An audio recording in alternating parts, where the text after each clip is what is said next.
జగన్ ఈ రోజున పవిత్రంగా తిరుమలకు వచ్చారా అని టీటీడీ బోర్డు సభ్యుడు భానుప్రకాష్ ప్రశ్నించారు.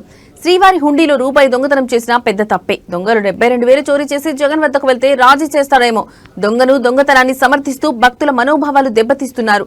తిరుమల పరకామణి దొంగతనం జగన్ కు తెలిసే జరిగినట్లు మాకు అనుమానాలున్నాయని భానుప్రకాష్ రెడ్డి అన్నారు.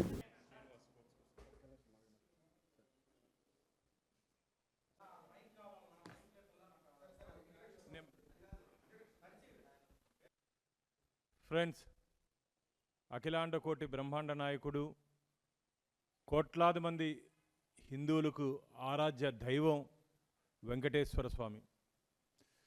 వెంకటేశ్వర స్వామికి నిత్యం లక్షలాది మంది భక్తులు హుండీలో కానుకలు సమర్పిస్తుంటారు.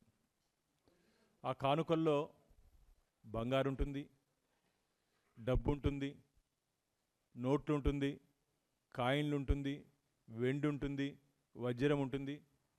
అయ్యా జగన్మోహన్ రెడ్డి గారు, వెంకటేశ్వర స్వామి హుండీకి ఒక ప్రత్యేకత ఉంది. నిలువు దోపిడీ కూడా వెంకటేశ్వర స్వామికి సమర్పిస్తారు. నిలువు దోపిడీ అంటే నీ మరి నీవు దాచుకునింది కాదు,